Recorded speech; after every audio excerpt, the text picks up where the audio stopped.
Hi, Richard Eckley here again. Robert Plant sent me, not the Robert Plant, any Robert Plant, asked about his bucket list was Las Vegas, and he asked me for some tips on going to Vegas. He'd like to go there for his bucket list. And first of all, the actual Las Vegas Strip is actually 4 miles long.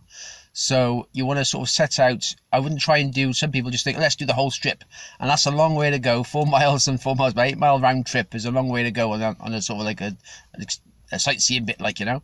So you're best off just trying to find certain areas you'd like to go to and have a quick look around different bits when you're out there when you first get there. It's very hot. It is a desert, Las Vegas, in a desert, so you want to make sure you got sun cream and water on you at all times. And what you can also do is actually, when you're walking around the strip, you can actually go into different casinos, because that's better, because you've actually got some air conditioning in there. So the only thing is, though, if you do go into the casinos, it's lovely to have a walk around those as well. But if you're in there for any particular length of time, it's nice to have like a light jacket, because they turn their air conditioning down so low, you'll feel chilly after a little bit, because it's so hot outside. You'll come in there and you'll feel chilly. So carry a little light jacket as well, so you can stick on a little jump you can put on while you're actually in the casinos for the air conditioning.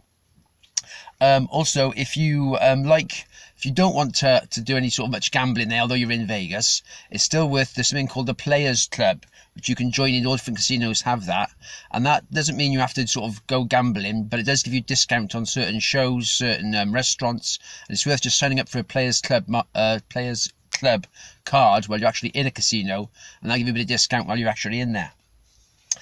For food-wise, when you're eating out there, the busiest times out there between 6 and 8, it gets absolutely heaving then. So you're better off, if you can, try and have your dinner a little bit before, sort of 5:30, or later, sort of 9 o'clock-ish.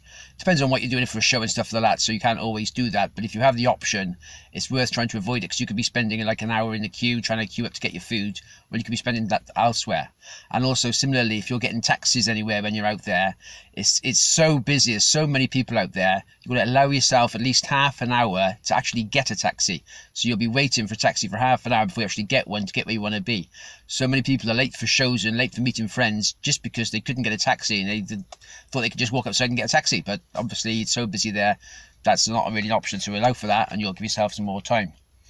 And as you explore, one little thing as well, when you're walking around the strip, you'll see sort of like lots of dressed up like minions, or actual like Bumblebee, or there's different characters that are fully dressed up in the full outfit, which looks amazing.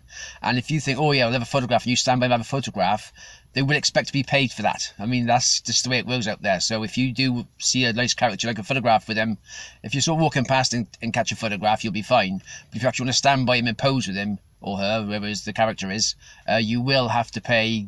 They expect some sort of payment for that, for the photograph.